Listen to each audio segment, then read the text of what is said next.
What's going on, guys? Patrick here from Super Clean Auto Detailing Supply out here in Teaneck, New Jersey. And today we're going to talk about detailing products and why you need to stop buying so many different products. So this is kind of like an issue overall in the industry. I get it. Some stuff's really cool, right? You just want to always try new stuff, which I guess is okay over time as you get more into the hobby or into the business if you're in this as a business. But today we're going to just talk about the bare minimum of what you're going to need to clean your car. So the way I'm breaking this down is different areas of the car, right? So first I'm going to cover the interior of the car, what you're going to need. So you're essentially going to need a good interior cleaner. So this one's from DIY Detail, and this is just a good, wholesome interior cleaner. It cleans the car well and leaves zero behind, which is a really nice cleaner. Then you're going to need a glass cleaner. So this doubles for inside and outside the car. So you're going to need a really good glass cleaner for the windows, as well as maybe even some other trim. Piano black trim is a great way, or using glass cleaner is a great way to clean piano black trim. Next, you're going to need an all-in-one, all-purpose cleaner. And this one here is from Max Shine. So this also doubles, right? So keep in mind here, a lot of these products are overlapping, right? So this product doubles. It's good for the inside. It's good to remove stains, cleaning the carpet, or some just stubborn stuff that you can't get out of the interior. This also doubles for the exterior of the car. An all-purpose cleaner is exactly that. It's an all-purpose cleaner that can be used both inside the car, outside the car, in the home too if you wanted to. Okay, so that's the interior chemicals that you need. Now there's just lots of different gadgets out there, and sure, as you get more into the hobby or you expand your business, you'll need more stuff, right? But plain and simple, guys, good microfiber towel and a brush. You need one. You don't need a million brushes. There's lots of different kinds. This specific one is by by Pan the Organizer. It's got boar's head bristles. There's a few different kinds of these. I'm cheating here. These come in a 2-pack, but I'm just saying one brush, right? You don't need a million different things. Okay, so that's for the inside of the car. So next, let's talk about the outside of the car, the exterior, right? So we're gonna go very minimal today, right? So we're just talking to shampoo. This one's by Clean as well. You can go out and use a foam cannon, or you could use a 2-bucket method. It's all up to you. But today we're talking about just minimalistic setup, right? The least amount of stuff that you need. So a good shampoo. Obviously, you're gonna need a bucket. I don't need to hold a bucket. You guys know what a bucket looks like. You can get 2 buckets if you want. You can get one for wheels and one for the exterior, or you could just get one and rinse it out in between, so you don't have to have a whole bunch of buckets, right? So you're gonna need a good shampoo. You're gonna need a good, this is a wash mitt. This one here is by DIY Detail. This one's by Bubba's, actually. These are great wash mitts. I'm sorry, this is a wash pad. So the difference between a wash mitt and a wash pad is this is just a pad. There's no opening, right? You can't put your hand inside. Now, realistically, if you're unsure if you want a wash mitt or a wash pad, because it's really preference, you could just buy a wash mitt. This one specifically, you could just easily. Now, can you tell me the difference if this is a wash mitt or a wash pad? Right? So you could do that. So you just need something, right? You need something to, agitate the surface. Then I'm going to recommend some kind of a drying towel. There's all different kinds of drying towels obviously out there, right? And this one's from Max Shine. I think it's called Big Red. Not the biggest drying towel in the world, but it's a nice, efficient drying towel at a good cost. There's lots of different ones out there. I carry them myself, right? But I'm just saying a wash towel. I'm sorry, a drying towel. You're just going to need a drying towel.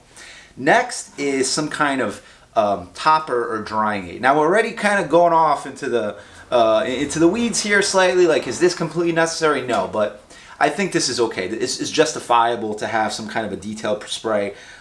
This is a ceramic sealant from Yum Cars, right? So essentially this can be used as a drying aid, or just, you could dry the car first and then go back and apply this for a little bit of additional shine and protection.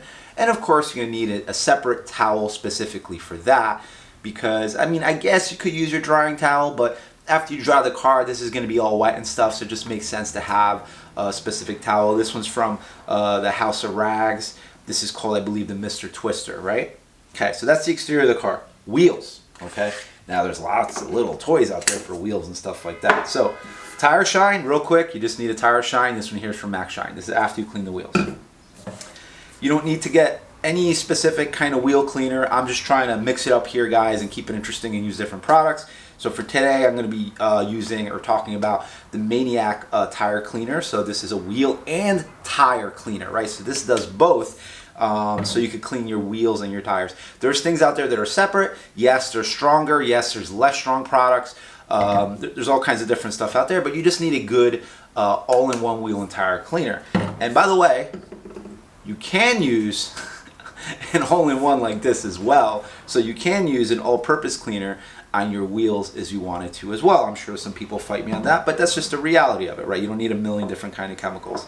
Then you need a brush for the wheel face, right? To clean and agitate the wheel face. If you wanted to clean inside the lug bolts, you could use that interior brush that you got. So you can buy several of these, or you could just wash this in between, right? A lot of people don't, right? They have some stuff that's specific for wheels. So that makes all the sense in the world. Or you could just reuse this brush, right, to get inside the lug nuts. So once again, you need this for the face. You can also use this to actually clean the tires. And then this one here is from Max Shine. So this is a microfiber wheel brush. Once again, a million different kinds, and I'm just trying to mix it up and show you guys some different variations of product. So, you know, I'm not necessarily recommending this one. There's all kinds. See what you're comfortable with, what you like. I do like this brush, but I also like other kinds of brushes, right? So this is to get into the barrel of the wheels, to get behind the wheel. So basically, this isn't much stuff here, guys, right? So all this stuff here, chemicals-wise, you could clean everything. You could clean the car in its entirety, and you just don't need a million different products to detail a car. So guys, if you're just getting into the hobby or you're starting a business doing this, try to do as much as possible with as little amount of chemicals as possible, and just tools in general, because, you know, this is an expensive thing. It's an expensive hobby. It can be an expensive business. Start out with some stuff, and once you run out of something, then maybe, you know, if you like it, buy more of it, or go try something else, or as you get more experienced, you know, expand on your collection. That's completely understandable. I'm guilty as this too. I have a million different products. I'm not talking about in a store. I'm talking about in my house, right?